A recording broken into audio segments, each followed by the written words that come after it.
Hello everyone, welcome back to our YouTube channel. आइए continue करते हैं आपका +2 क्लास की केमिस्ट्री का थर्ड चैप्टर या थर्ड यूनिट का नेक्स्ट पार्ट। प्रीवियस वीडियोस में हम मोलर कंडक्टिविटी तक पढ़ चुके हैं, तो इस वीडियो में हम कंटिन्यू करते हैं इक्विवेलेंट कंडक्टिविटी से। तो इक्विवेलेंट कंडक्टिविटी जो है वो डिपेंड करेगी नंबर ऑफ ग्राम इक्विवेलेंट्स के ऊपर, ठीक है। तो इसको हम डिफाइन करते हैं, it is defined as the conducting power. It is defined as the conducting power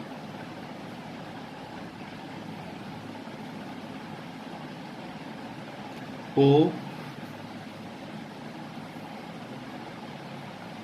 ions produced by dissolving 1 gram equivalent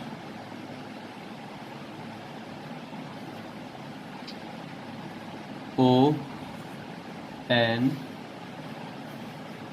electrolyte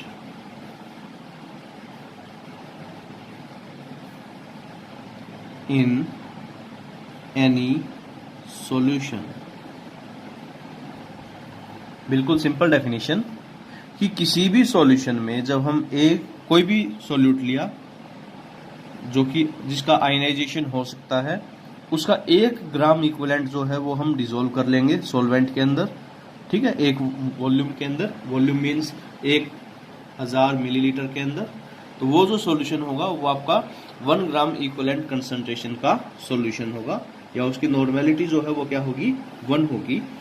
तो वो जो है आपका वो सॉल्यूशन जो है जितनी कंडक्टिविटी शो करेगा वो आपकी कहलाएगी इक्विवेलेंट कंडक्टिविटी। इसको हम डिनोट करेंगे लैम्डा ई। ये डिनोट करने के लिए है कि ये इक्विवेलेंट कंडक्टिविटी है।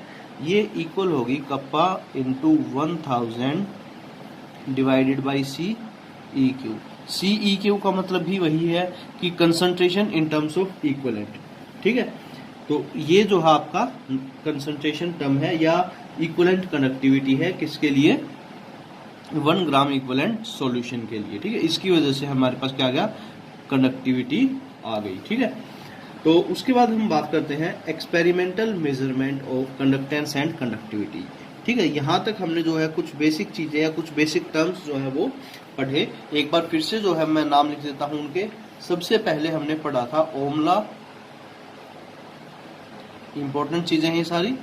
उसके बाद हमने पढ़ा रेजिस्टेंस, उसके बाद पढ़ा रेजिस्टिविटी, उसके बाद पढ़ा कंडक्टेंस,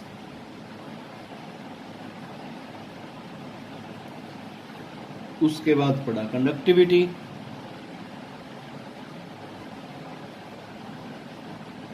उसके बाद पढ़ा था हमने 6 नंबर पे मोलर कंडक्टिविटी,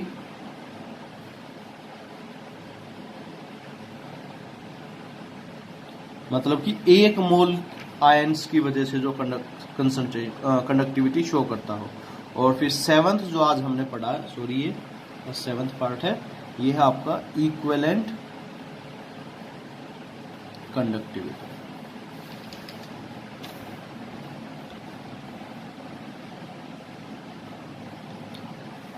ठीक है। ये आपका इक्विवेलेंट कंडक्टिविटी था। अब देखिए हमारे पास अलग अलग मेजर्स तो आ गए, ठीक है। अब हम ये देखेंगे कि इनको एक्चुअल में कैसे मेजर करें, प्रैक्टिकली जो है हम इनको कैसे मेजर कर सकते हैं, ठीक है। तो वो जो है सबसे पहले हम बात करते हैं मेजरमेंट ऑफ कंडक्टेंस की।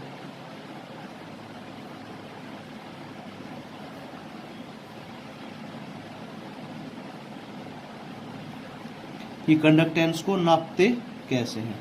अब बिल्कुल सिंपल बात है, हमने कंडक्टेंस को G से डिनोट किया था। ये किसके इक्वल आई थी, 1/R के, ठीक है। तो अगर हमें R की वैल्यू मिल जाए तो हम कंडक्टेंस को आसानी से बता सकते हैं, ठीक है। अब इस R को कैलकुलेट करने का तरीका क्या है कि अननोन रेजिस्टेंस जब भी हमें कैलकुलेट करना हो तो हम उसको कैसे कैलकुलेट करेंगे। तो यहाँ पे हम एक प्रिंसिपल स्टडी करेंगे, वो है Wheatstone bridge principle. Wheatstone bridge principal.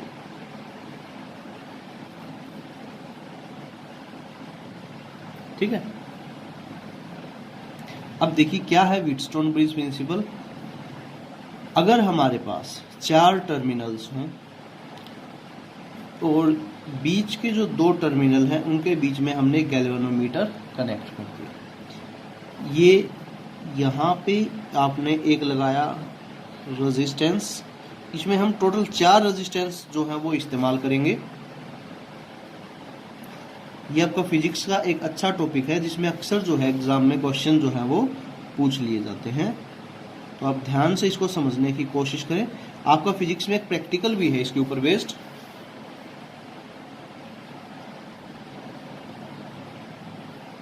देखिए जो 4 रेजिस्टेंस जो है वो मैंने इसमें यूज किए, ये होगा आपका वेरिएबल रेजिस्टेंस जिसको हम चेंज कर सकते हैं, इसको हम बोलेंगे R1, ये होगा R2, ये अननोन होगा आपका जिसको हमें कैलकुलेट करना होगा, ये है आपका R3 और ये है आपका R4। इनको हम कनेक्ट करेंगे बैटरी के साथ।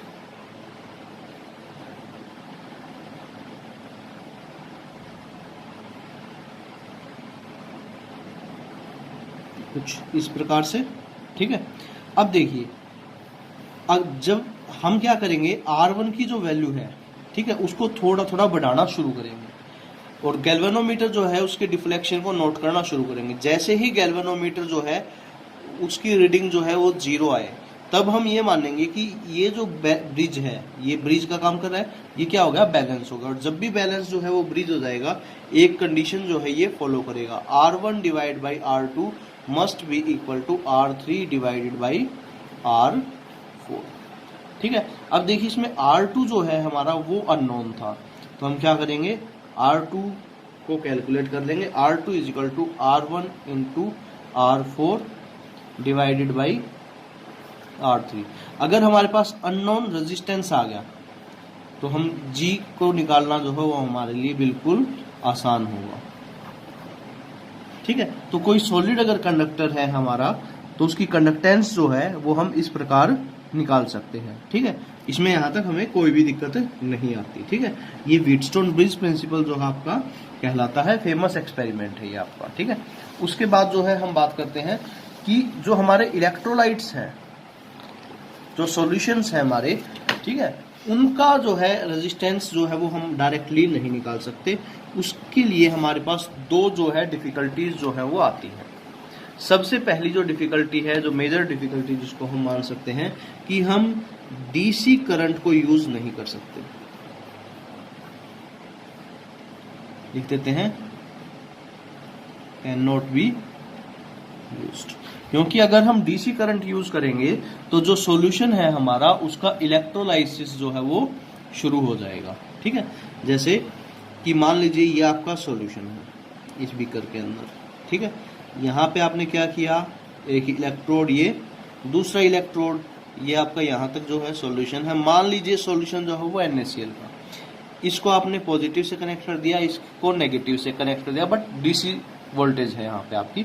आप सब जानते हैं कि करंट जो आपका वो 2 टाइप का होता है, एक अल्टरनेटिंग करंट जिसमें वोल्टेज जो है वो लगातार चेंज होती रहती है, डायरेक्शन जो है करंट का वो चेंज होता रहेगा, जबकि जो डीसी है वो सेम डायरेक्शन में और सेम वोल्टेज के साथ प्रोसीड करता रहेगा हमें हमेशा। ठीक है, तो डीसी करंट में क्या होगा, यहाँ पे जो पॉजिटिव चार्ज है तो इसके अंदर जितने भी Cl नेगेटिव आयन है वो इसके ऊपर डिपॉजिट हो जाएंगे। इसी तरीके से जो ये वाला नेगेटिव इलेक्ट्रोड है इसके ऊपर सारे सोडियम मेटल आयन जो है वो डिपॉजिट हो जाएंगे, जिससे हमारे सॉल्यूशन की कंसंट्रेशन जो है वो क्या हो जाएगी, चेंज होती रहेगी। ठीक है, तो इसलिए जो है हम डीसी को यूज नहीं कर सकते। तो डीसी को यूज नहीं करेंगे तो किसको यूज करेंगे, एसी को। एसी को मतलब कि अल्टरनेटिंग करंट।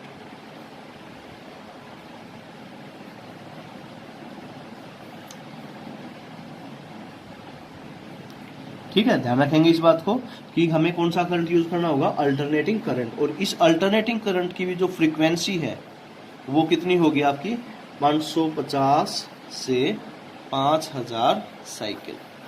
ठीक है, ये इस बात का भी ध्यान रखना होगा।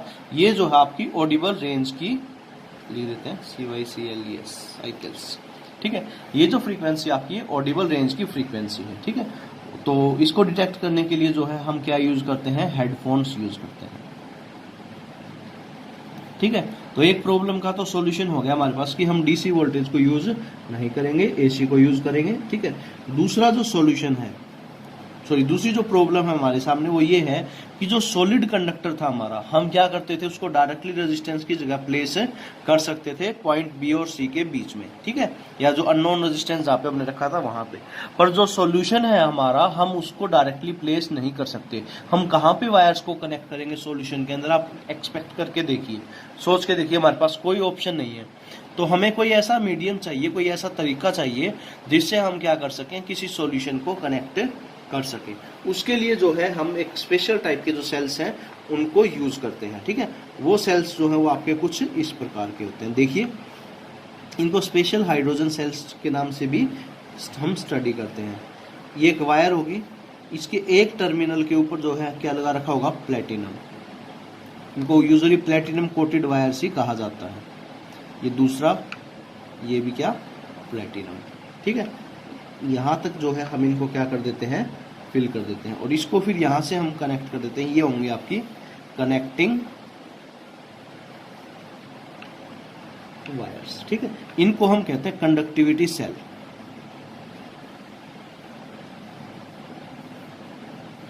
अब जिस भी सॉल्यूशन को हमें चेक करना है, जिस भी सॉल्यूशन की जो है कंडक्टिविटी हमें चेक करनी है, उसके अंदर जो है हम इसको क्या कर देंगे, डिप कर देंगे। और ये जो वायर्स हैं आपकी, ये कनेक्टिंग वायर्स हैं, जिसको हम क्या करेंगे, रेजिस्टेंस की जगह पे क्या कर देंगे, डायरेक्टली कनेक्ट कर देंगे। ठीक है, तो ये जो है इस तरीके से जो हम क्या कर सकते हैं, अननोन सॉल्यूशंस के लिए जो रेजिस्टेंस या कंडक्टेंस जो हमें निकालना है वो आसानी से निकाल सकते हैं, सेम उसी मेथड से। ठीक है, उसके बाद हम बात करते हैं calculation of conductivity.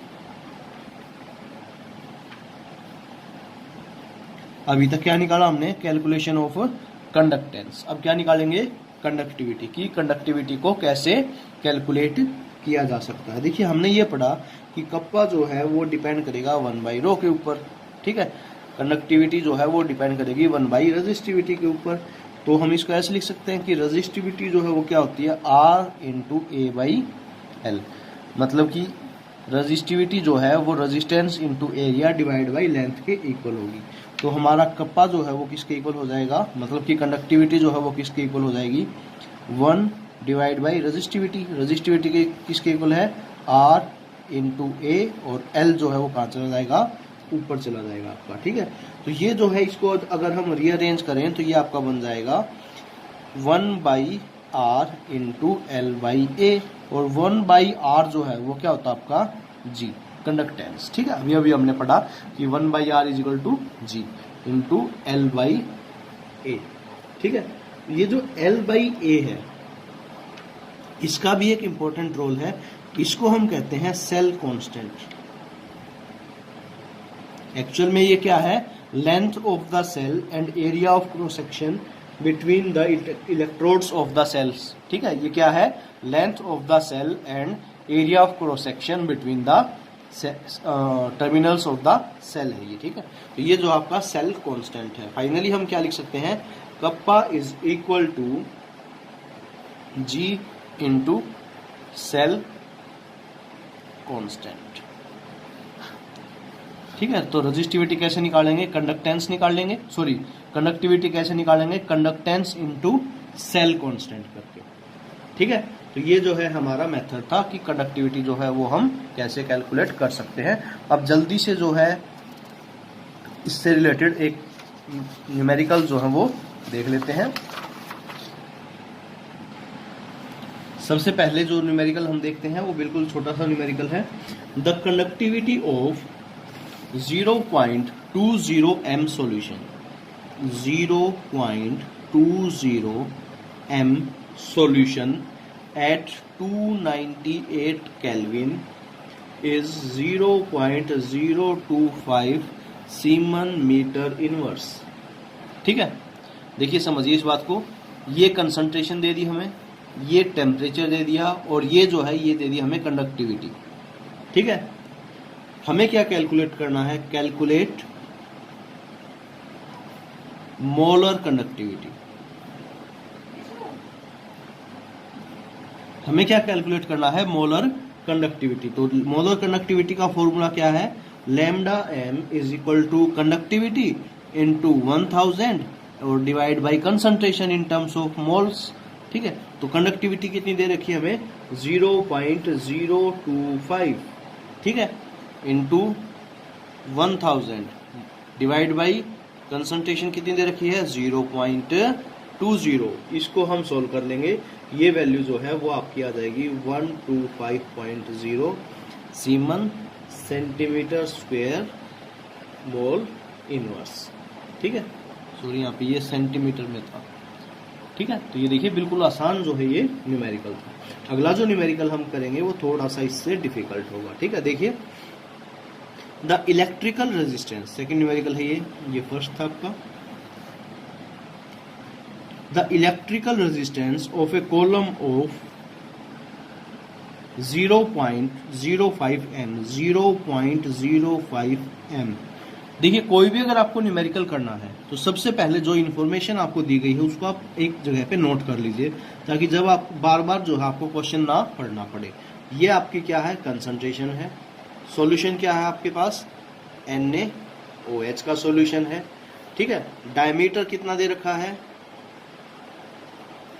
1 centimetre. Length कितनी दे रखी है, 50 सेंटीमीटर। और हमें क्या दे रखा है, रेजिस्टेंस जो है वो दे रखा है कितना,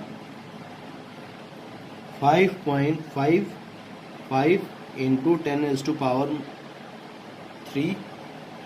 ओम। ठीक है, अब इस बात को समझ के देखिए, एक कॉलम है हमारे पास। ठीक है, ये हमने बना लिया एक कॉलम। ठीक है, इसके अंदर जो सॉल्यूशन है वो NaOH का सॉल्यूशन है। पहले कंसेप्ट समझ लीजिए, इसके अंदर उसकी कंसंट्रेशन कितनी है, 0.05 m। ठीक है, इसका जो डायमीटर है, ये जो डिस्टेंस है ये है 1 सेंटीमीटर, और ये जो लेंथ है ये है आपकी 50 सेंटीमीटर। ठीक है, तो हमें क्या बताना है, यहां से यहां तक के लिए रेजिस्टिविटी कितनी होगी। रेजिस्टिविटी तो per unit length per unit area होती है, तो वो तो सेम होगी हर जगह के लिए। कंडक्टिविटी बतानी है और मोलर कंडक्टिविटी बतानी है। ठीक है, तो ये कुछ चीजें जो है वो हमें यहाँ पे रिपोर्ट करनी है। ठीक है, तो सबसे पहले हम निकाल लेते हैं सेल कांस्टेंट। सेल कांस्टेंट को डिनोट करते हैं G के ऊपर स्टार लगा करके। ठीक है, L/A मतलब कि length divide by area of cross section. तो लेंथ जो है वो हमें दे रखी है कितनी, 50 centimetre. Area of cross section जो है वो कितना हो जाएगा, देखिए ये जो है ये है आपका एरिया ऑफ क्रॉस सेक्शन। ठीक है, इसका डायमीटर है 1 सेंटीमीटर, रेडियस कितनी हो जाएगी 0.5 सेंटीमीटर। तो एरिया कितना हो जाएगा, रेडियस के अकॉर्डिंग πr² लगाएंगे हम, पाई इंटू 0.5 का स्क्वायर। ठीक है, तो ये आपका आ जाएगा 50 डिवाइडेड बाई 0.785। ये मैंने सोल्व कर लिया है। ठीक है, ये आ गया आपकी कंडक्टिविटी, सॉरी सेल कांस्टेंट। और इसको जब सोल्व करेंगे न्यूमेरिकल वैल्यू जो है एग्जैक्ट आपकी आ जाएगी 63.694 सेंटीमीटर इनवर्स। ठीक है, ये आ गया आपका सेल कांस्टेंट। उसके बाद हम बात करते हैं रेजिस्टिविटी की।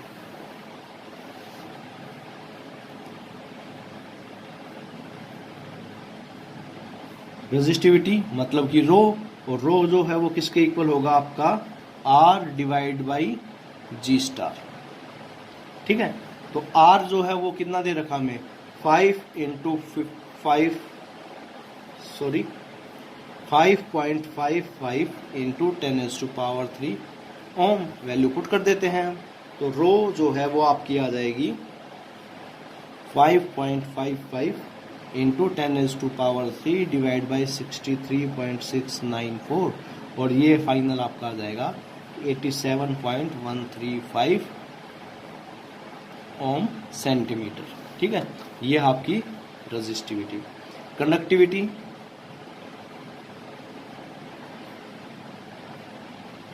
कंडक्टिविटी मतलब कि रेजिस्टिविटी का रेसिप्रोकल। मतलब कि 1/रो मतलब कि 1/87.135 which is equal to 1.148 into 10⁻⁻²। ये सोल्व करने के बाद आएगा, ठीक है, सीमन इनवर्स या सीमन सेंटीमीटर इनवर्स। ठीक है, अब बात करते हैं मोलर कंडक्टिविटी की।